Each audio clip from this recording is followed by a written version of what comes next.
It's Friday, the 4th of May, 2018. You're listening to Amusing Ourselves to Death. And today we're going to be talking about institutional hostility and collusive corruption. Hi, Cam. Hi. How are you? Not bad. What's been going on with Sajid Javid? Well, he's become our new Home Secretary after Amber Rudd was forced to resign, not for deporting British citizens, but for misleading Parliament. Oh, unintentionally misleading. Unintentionally. She didn't know they were targets, and then it came out that she was well aware of those things. I saw a lot of excuses being made for her, saying it must have been very busy in her department at the time, and you can miss an email, and when targets, as we talked about last week, have been a thread throughout this government. Oh, you can miss an email, right? Okay, so this is there's a lot to pay attention to, and it's quite easy to not ignore, but to not notice something. Yeah. Okay. And yeah, I noticed there was this quote about her where she said, what were the two things? One was, it's as easy as opening up an account with L.K. Bennett. Oh my God. That was a bit of a Marie Antoinette moment. So I think L.K. Bennett are a luxury goods store. Yeah, retailer. And so she was talking about registering for your right to remain in the UK or something, was she? Yeah, it would be as easy as that. Except we're now getting lots of reports. There's loads of backlogs. And obviously with the Brexit situation, people are applying for that sort of thing more. So the department is understandably, yes, busy. But the idea that that's just as easy as a registration for a retail card is not the experience that I've had when I've spoken to people. Okay, let them eat cake. Okay, so... but Sajid Javid. Yeah, we're talking about the Home Office. We're talking about immigration. And Sajid Javid came in. In terms of who Sajid Javid is, we talked about him last week. And also on Twitter, Nicholas Wilson said something. I'm just going to repeat what I saw Nicholas Wilson say. And I think it means that he's on good grounds. Because he's not stupid. He knows what he's doing. Yeah. I think I saw a tweet where Nicholas Wilson said, Sajid Javid is a tax evader. He didn't say avoider, he said evader. Can you explain why that is? Well, Nicholas Wilson, HSBC whistleblower, actually has a video that he has now reshared, which was an interview of Sajid Javid with Jon Snow from Channel 4 News. And Sajid Javid used to be head of global credit trading at Deutsche Bank. So JP Morgan Amber Rudd has been replaced by Deutsche Bank Sajid Javid. And he was being asked about his position and the tax evasion that was going on at Deutsche Bank at the time. Did they get convicted for that? I think what Jon Snow said was the case went to the Supreme Court and they agreed that it was tax evasion, I think. And when Jon Snow kept asking him, were you involved in this? Were you aware of this? Very straightforward questions. Sajid Javid kept repeating, I did not personally benefit from tax evasion. I have never personally benefited. And then he said, but everybody at Deutsche Bank knew about it. Yeah. So does that make him an accessory to fraud, tax evasion? It seems that way. I mean, if you watch the interview, and I implore you to do so, it's pretty damning. Okay, so good for you, Nicholas Wilson, for telling everyone that. So he's in charge of the police. Yep. So I like to think that he's the Minister for Biometrics, Cybersecurity, Identity Theft, and Deportations. I'm sure there's a few other things. Quite a role. Yeah. I've seen reports on his voting record. Now, remember Amber Rudd, there was a point where she said that we need to stop all end-to-end encryption because we need to find out if there's terrorist organising, except you need end-to-end encryption for stuff like payments and security and stuff like that. So she didn't really understand data security in the first place. Well, okay, nor do I. What are you talking about? So end-to-end encryption means that, your information can't be accessed. So when you make a payment online, the reason that it's secure is because that information is not going to be able to be accessed by people. And what was so her we reasoning? need it to have online, shopping and all the things that are happening. You need to have that trust that encryption. Yeah. And Amber Rudd at one stage said that we shouldn't have it because we need to access all of the online spaces to know where terrorists are. Now, I think Sajid Javid's record on data is actually he wants a harsher strategy towards it than Amber Rudd did. So that's quite But does that worrying. mean that he wants more? Because this is the question. Is this more surveillance? Is this more? Yeah, so more surveillance. And less security or more security? Well, the problem is I'm security not for who? sure how much they understand about what they're doing. But just to say, so you've got consumers and then you've got potential terrorists. And so those two guys, yeah. So am I both a consumer, a citizen, and a potential terrorist? And so therefore, do I get to keep my encryption in order to be able to buy and sell things online or whatever it is that I might be doing? Or should it just go? Is this the issue? No, I think when Amber Rudd said that, it became quite clear that she didn't know what she was going on about, because you can't have an internet with online shopping and payments if you don't have end-to-end encryption. It's just too dangerous, right? It would be easy for people to hack it. It would be easy for identity fraud, which I think you saw in a story this week. Oh, yeah. In the US Banker, they had a story that came out today, which was, it was something about 30% rise, I think, in America in identity fraud, identity theft, all that sort of thing. And it looked like they were trying to promote some kind of a database in America where banks would get everyone's social security number. And of course, you know, who is a banker in charge of the Home Office now? It's Sajid Javid. So I feel like he's basically going to, ironically, he's totally pro-Brexit.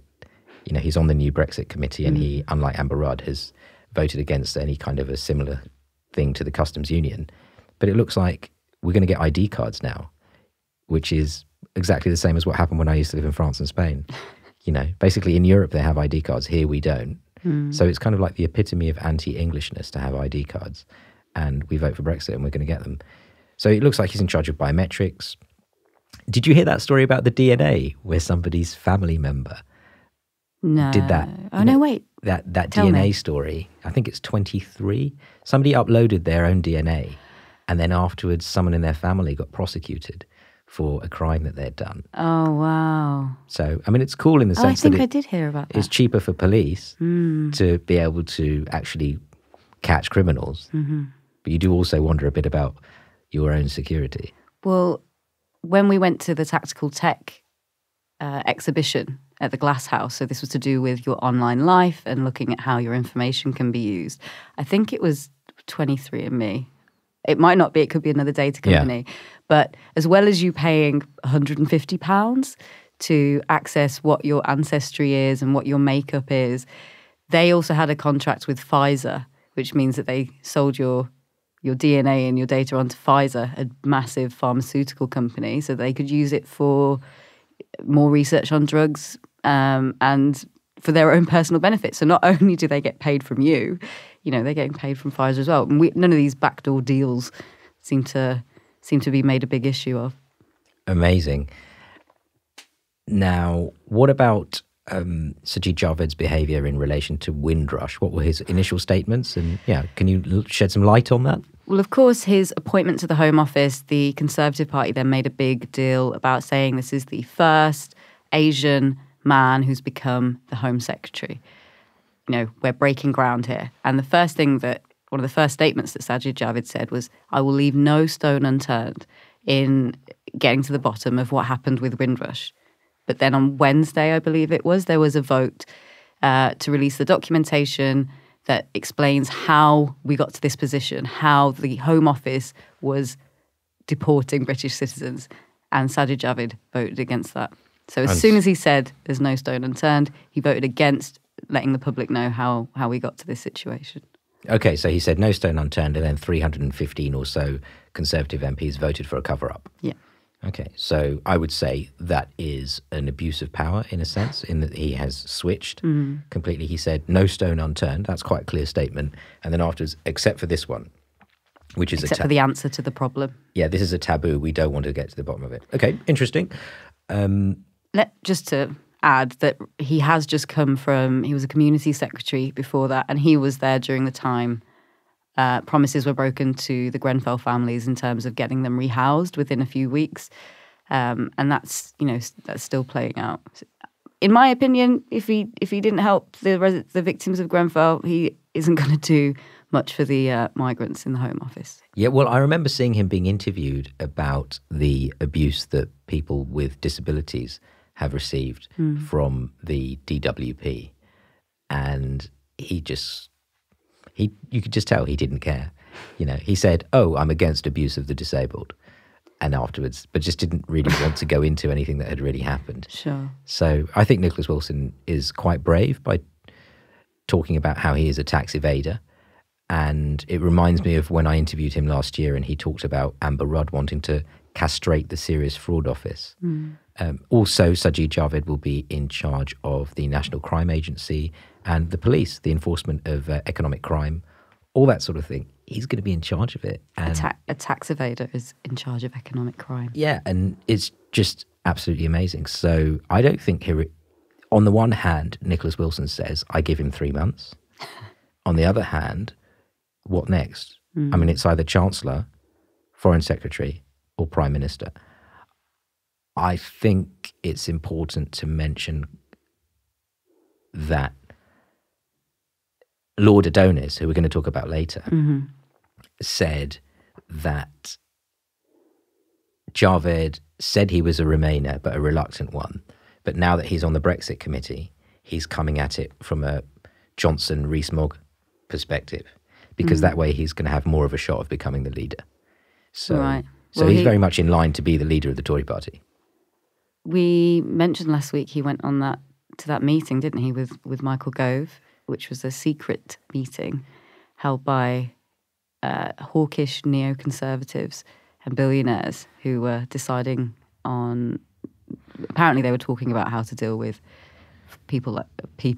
countries like China and Russia. Okay, so and Iran when and where was it? I mean, I know we did it last week.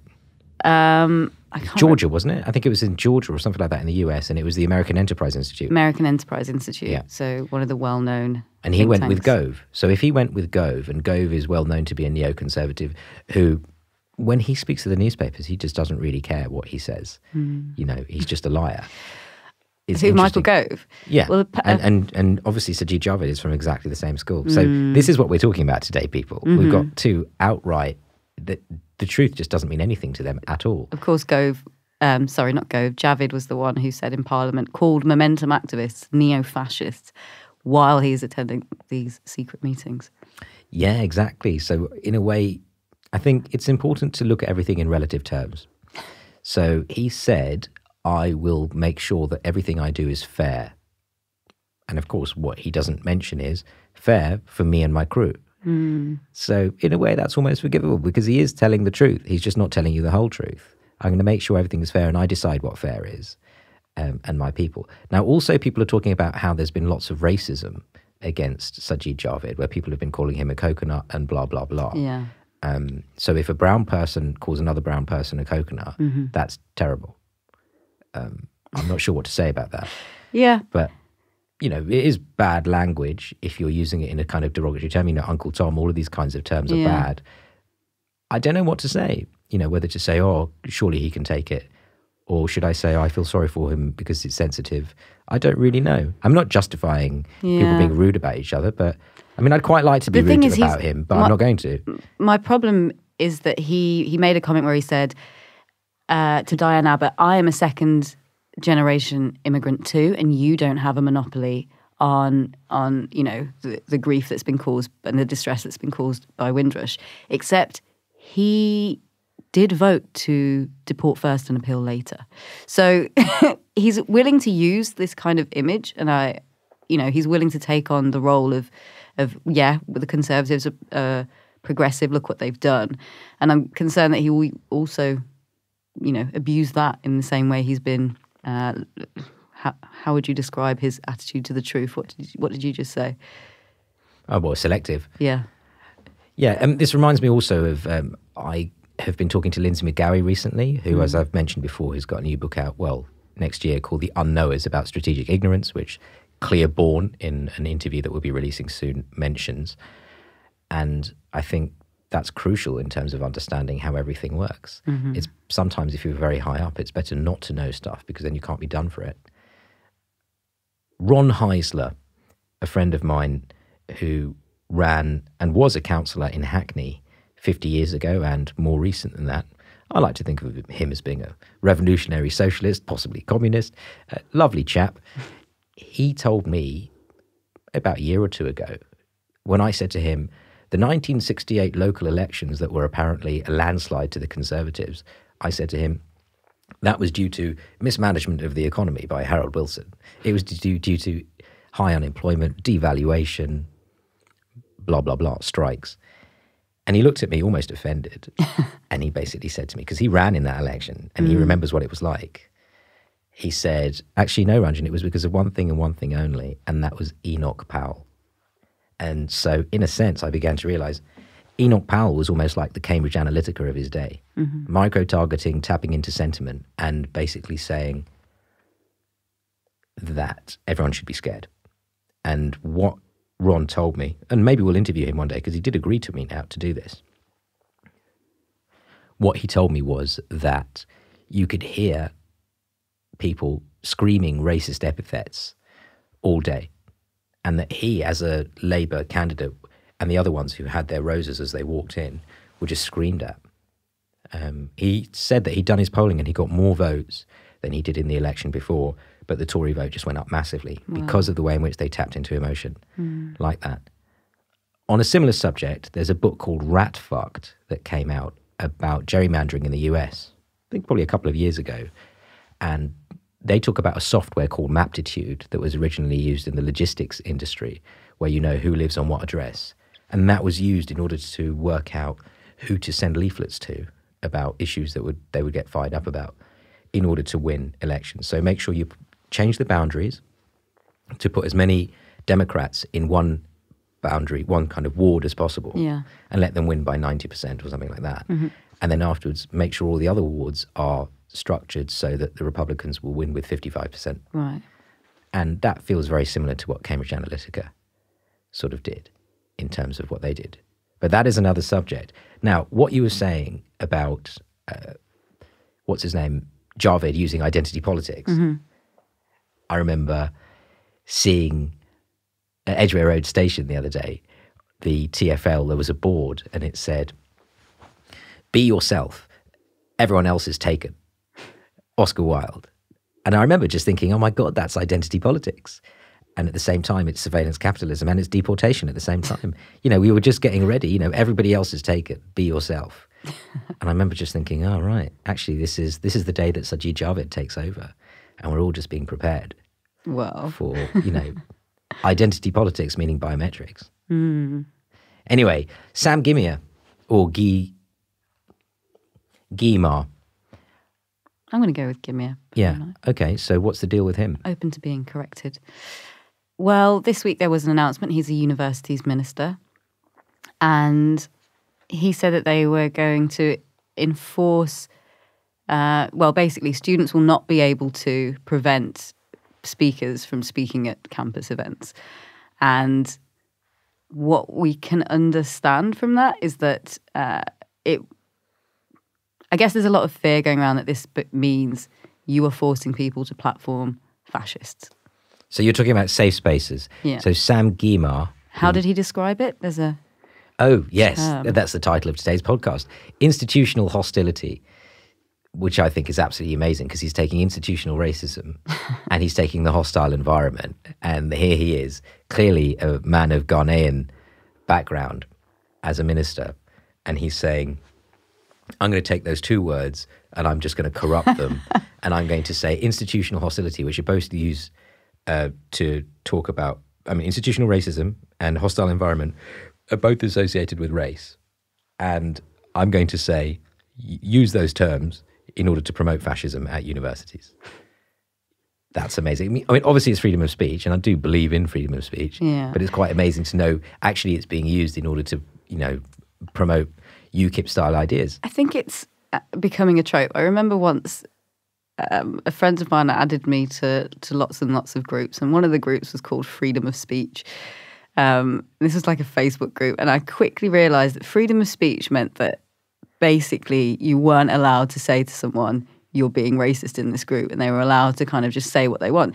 So I know that we've also had the kind of Jonathan Pye interview this week on Channel 4 where he talked about, I want to debate racists, you know, they should be able to speak out and all this. And unfortunately, it's a tired trope. There's lots of people who have said this before, you need to debate racists. As far as I'm concerned,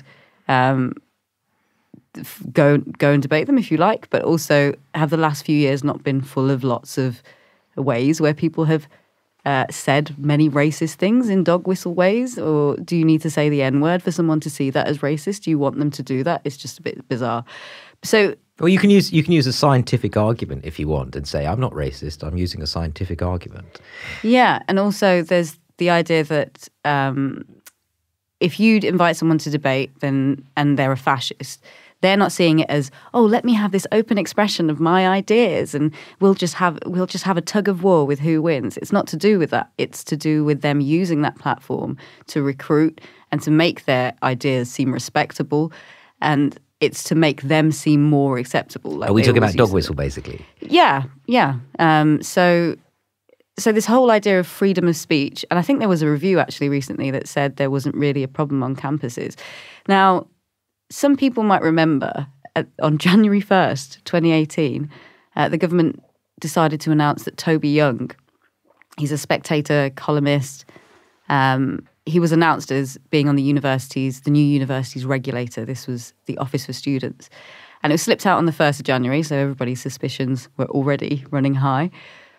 But one of the things he said, someone started pulling out some of his comments on his Twitter, and some of them were sexist, and he said, oh, it's ridiculous because one of our priorities is going to be freedom of speech, so it's ridiculous that you call out that some of the things I've said in the past are politically incorrect. Now, as his story rolled out over about a week, and he resigned, I think, on January 9th, he'd also written pieces, far more sexist pieces, actually, for The Spectator. He'd also written a piece about progressive eugenics, and it was a Conservative MP who actually called him out in a parliamentary debate, a disabled Conservative MP, Robert Halford, and said this is really dark, dangerous stuff. And it was in London... because he's disabled himself, right? Yeah. And the London Student newspaper. So a student newspaper scooped the entire press by revealing there was a secretive eugenics conference happening at the University of London, run by a senior academic there, and it was replete with neo-Nazi connections, white supremacists. There was a guy... So who defended him? And Toby Young was part of that. Who defended Toby Young? Well, when it first started to come out, Boris Johnson said he was the ideal man for the job, and for the Office for Students, and he will bring independence. Remember that word: independence, rigor, and caustic wit to the role. Now, it turns out that at the time that Toby Young was writing some of these sexist articles in 2001, and some of them were saying things. I think in one of them he said there was a theatre review, and he said. He was talking about someone's naked breasts, and he said they're good breasts. They look like they belong to women who couldn't be a day over 18 years old. While he was writing this stuff, and there was another one about Confessions of a Porn Addict, where he admitted to watching thousands of films. His editor at the time was a guy called Boris Johnson at The Spectator. So some 17 years later, perhaps, Boris Johnson was then suggesting that Toby Young should be put onto the university's regulator, and the university's minister was Joe Johnson, Boris Johnson's brother. And that's a nice little microcosm about how media politics works in the UK. Gosh, and of course Joe Johnson I saw on the television on Sunday defending Amber Rudd just hours before she got sacked, when Joe Johnson's own wife, Amelia Gentleman, was the woman who ran all the stories. Mm-hmm. And very few people ever talk to her about that. You know, I'm so tempted to tweet her and say, what is going on? Yeah. And him for defending Amber Rudd there. He's obviously been wheeled out. And obviously, you told me a couple of other stories going around, but we don't have to go into them. Sam Gyimah also did the Trade Secrets Act. Yes. And that's a European Union thing, which we've mentioned before. So he talks about freedom of speech, but the Trade Secrets Act is there stopping whistleblowers from speaking. Yeah. Protection of corporate internal company information, so that you'll be liable for penalties. Corporate secrecy. Yep. Whistleblowers, apparently there is a Whistleblower Conference happening in October, which I read about. Hopefully we can be part of that. It's mainly NHS type stuff, and our friends at Bank Confidential obviously are looking at things from another perspective, more to do with financial services. And I noticed that the EU, Frans Timmermans, who is probably... well, I would say he's one of the dark powers behind Jean-Claude Juncker. Franz Timmermans, Dutch chap, he obviously doesn't write his own tweets, but he was tweeting about the EU's new whistleblower procedure, which I don't know what it is, but I just thought, right, and you've got the Trade Secrets Act at the same time. So there is a slight difference in the fact that the EU, some MEPs have won some, basic rights on top of that Trade Secrets Act, which was written by corporate lobbyists. Some small protections, but Sam Gyimah is adopting it without all of those things. Okay. Now, let's go to my favourite subject. Me. As You've had an interesting week, haven't you? Yeah, as you know, I've, freedom fighter extraordinaire, course célèbre, and all that sort of thing. I wrote a blog post on Monday, and I'd just like to remind everybody that my blog is generally read by no one. I don't have any subscribers. This is just firing something off into the abyss. But I wrote a blog on Monday in which I said, Lord Adonis slams BBC regulator Ofcom over collusive corruption.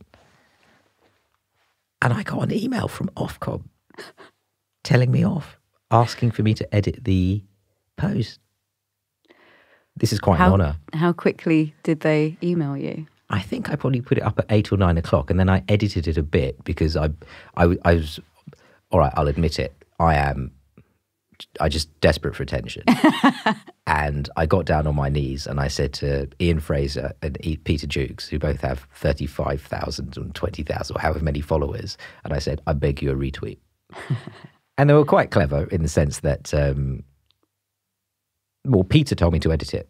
Mm-hmm. He said that what I'd written looked a bit personal, virtually animosity, almost kind of like sour grapes. He didn't say that, but I think that's what he meant. So I thought, okay, well, I've never edited anything before.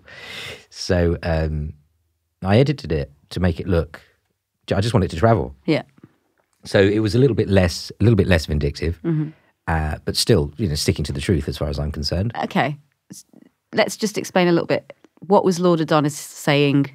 Oh, yeah. So Lord Adonis said it's the Brexit Broadcasting Corporation. So everybody knows. That's what he's been calling it. Everybody knows that. In the City AM on Tuesday, the day after I wrote my blog post, Ryan Bourne of the Cato Institute, formerly IEA, he said, Lord Adonis is right. The BBC could swing, Brexit. Obviously, Bourne hates Adonis. So Adonis is known to have possibly lost his mind by talking about, he's correct, but he is going about it in a very sort of aggressive way on Twitter. He's definitely been very strong. And Adonis is very annoying, and he's been very naughty, fracking, gentrification, all this kind of stuff. But I like the way he's sticking up for this, So, yeah, he said Brexit Broadcasting Corporation, and then he then started to identify that Ofcom have directors and deputy chair and chair people who are all Tories and voting with the Tories on Brexit in the Lords. Right. So he's identified all of these things. So I said he slams them over collusive corruption. Yeah. They said he never called them corrupt. And I said, I know he didn't. I like the way you explain this. Can we please go into this a little bit?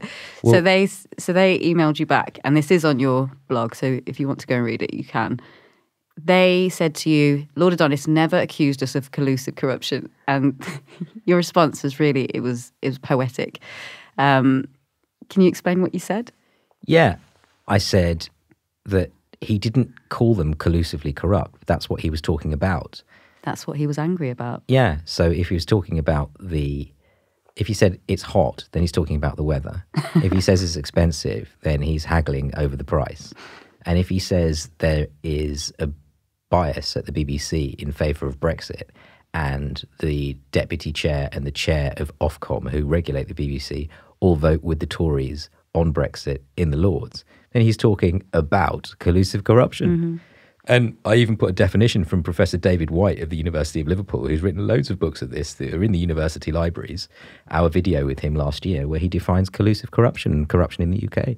So it doesn't even feel that controversial. And he even said we have a really high tolerance for collusive corruption, given the revolving door and the same figures who seem to be buzzing around each other all the time. And this is pure revolving door. Mm. So it feels as though there's nothing controversial there. So yeah, all of the emails are up. The guy didn't realise, I think, what's his name? Chris Wynn.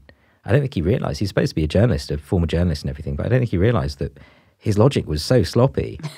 And, you know, I don't want to wind him up or anything, but I'd like to say to him, you know, reply to my email, because I reckon that you agree with me now, you know. But he just wanted you to change it. As you were trying to kind of cooperate with him and go, okay, but this is why. What do you want me to change? Yeah. And I discussed it with Nicholas Wilson, who said, yeah, I'd love to have a spat with Ofcom. But basically the question was, do you want to edit, you know, what word do you want to edit? You know, give me a suggestion of what you would prefer. But also Nicholas Wilson was saying, are they talking to you as a communications regulator or as a hurt party? You know, as victims? And so if they're talking as victims, I don't understand. It's all a bit petty, really, but, you know, they decided to go there. Interesting. Yeah. That was the director of communications, actually, wasn't it? Yeah. And so, yeah, they complained about three things. So first of all was the collusive corruption. I don't think they really care about that. The second, they started to talk to me about the structure of Ofcom. There was a guy who used to be on the content board at Ofcom, Bill Emmett. He used to edit The Economist, and he was kicked off for being pro-Remain. So that means Ofcom have a history of kicking people off for being pro-Remain. But people who are higher up than him, and they say that because they have this arm's length structure, that the people that are higher up are exempt from all of this stuff. And because she's retweeting. So there's a woman called Baroness Noakes, and this is how it all started, because we know her because of our Bank Confidential friends. Baroness Noakes, she is on the board of RBS, and basically she's head of risk, GRG, all of this stuff. So she's sitting in a risk position. Yeah, she's a risk officer. So it looks as though she's got access to lots of information. It looks as though she's ignoring lots of stuff, strategic ignorance.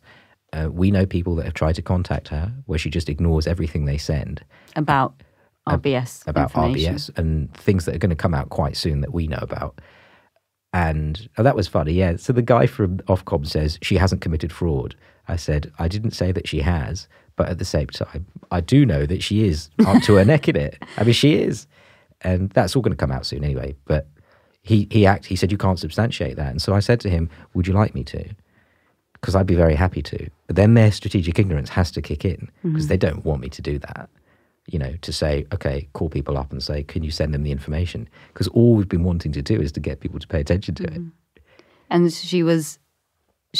her timeline, her own Twitter timeline, has been an interesting insight into her viewpoint, hasn't it? Yeah, retweeting Darren Grimes, who is money laundering and influence laundering for Brexit. This is all Cambridge Analytica. She's doing that. She's also retweeting climate deniers, the Israeli embassy, you know, blah, blah, blah. And she was done at the very beginning of when she took over at Ofcom. She was done for tweeting anti-Labour stuff as well. So it's kind of like very double standards. Yeah. And her term ends in June anyway, so she won't stay after that.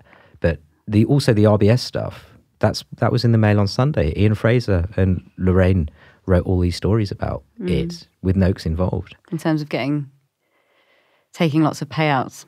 Yeah, and just overseeing the reappropriation of possibly hundreds of millions of pounds worth of assets from small and medium-sized enterprises in this country. Yeah. You know, there are questions. The Global Restructuring Group, yeah, which has been found to have deliberately distressed and crushed small businesses in this country to balance the bank's balance sheet. So this is all just collusive corruption. And it's just hilarious to think in an age of fake news, they're having a go at me for talking about this stuff. Yeah. Yeah. Amazing.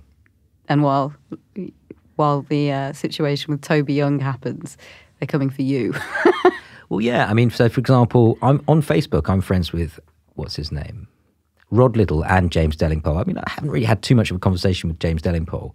I was even once friends with Andrew Neil on Facebook, but Rod Liddle, you know, even though he's extremely racist in some of the stuff that he puts out, he can be quite nice as well.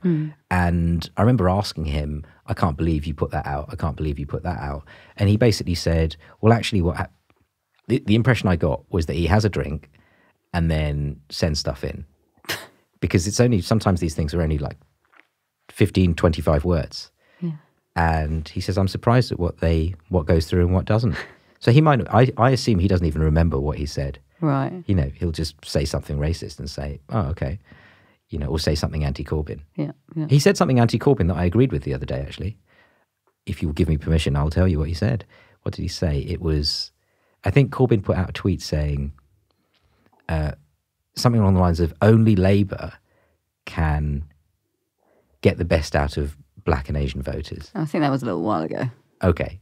But I just thought... Totally misjudged, yeah. But I agreed with Rod Liddle on that. I just thought, that's just so condescending. It was. It was definitely a bad idea. So what else is going on? We've got the environmental stuff. So I asked Matt from Desmoke what's going on, and he said that I think there's a big meeting in Bonn, and they're trying to organise it so that the polluters don't turn up and water everything down. Mm-hmm. That's all I've got to say about that. He also likened it to tobacco lobbyists writing health law, which sadly does happen. What else is going on? Any other news? I did read a great piece by Tamsin Cave, who's from Spinwatch. They look into lobbying and, you know, money, basically money in politics, I guess. And she'd written a piece for Open Democracy, and I think it's titled, Why Has a Republican... what they call it, the dark arts of opposition research. And it seems like there's now a new company in the UK that's connected to the US version, a Republican version, of a group that it's described as kind of painstakingly going through every interview and every appearance and any bit of information about the opposition, so someone like Corbyn or perhaps the Green Party, and finding any bit that's vulnerable and any bit that they can use against them, storing it, packaging it in a media-friendly way, and then putting it out there. And the way that Tamsin talks about it is that it's not really to do with, you know, what's going on in politics at the time. It's a way of political parties starting a campaign of undermining the other side, perhaps a few months before an election starts. So they kind of build up all this ammunition, and then they start, you know, peppering it out into the media in a friendly way, in a way that they like to take up these stories. So that's been set up in the UK now. And I think there was a quote from one of the people from the company. I can't remember what it was called. They were going to call it UK Rising, but I think it's called Definers now. And he said that the political environment at the moment in the UK is ripe for this sort of business to capitalise. And yeah, it's a very but interesting it's all one way article. though, isn't it? So you might have no safe spaces at the university being promoted and freedom of speech and all of that stuff. By the way, I'd just like to say it was World Press Freedom the other day, and I spent the whole day defending myself from attacks from Ofcom. Even though they're saying let's have freedom of speech and everything like that, all of these memes and all of this, you said it was painstakingly going through. I've actually had this done to me once. Really? Once I remember getting quite heavily attacked by people from, I think it's who Peter Jukes talks about, the Young British Foundation, the YBF. Oh, right. Basically, Yeah. I've seen him talk Guido about Fawkes, all that kind of people. They attacked you? Yeah, I must have said something. I basically just defended somebody in what I thought was a fairly sort of reasonable way. Yeah. But, you know, you just don't defend people that they don't like. And, they very quickly found things that I regret having put up on the internet. I made mistakes, you know, in terms of what I said. I regard them as technical mistakes. Yeah. But very quickly, you know, they were going right through my Facebook, right through my Twitter and saying, you said this, you said that. Some of the stuff I stand by. Yeah. But a couple of other things I think, okay, that was a technical mistake, you know. It could be twisted to make it look like it was another type of mistake. And I'm quite good at putting out ambiguous statements sometimes as well, which I sort of love.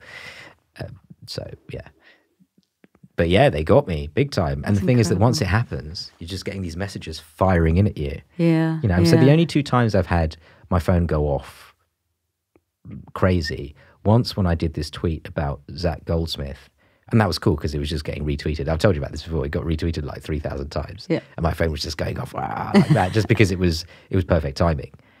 But the other time was when I had lots of different people actually arguing with me and really trying to convince me that everything that they were saying was correct. It felt like mind games as well, almost like what do they call it? Psychographic targeting and stuff like that. I think it's nearly time for us to wind up, actually. I'd say so. So I don't know what else we've got coming up next week. Hopefully we've got these Clearborn interviews coming out. Yeah. And we've got an update from Matt D-Smog. Okay, great. Well, fantastic. Thanks for listening, everybody. See you next time. Bye. Bye.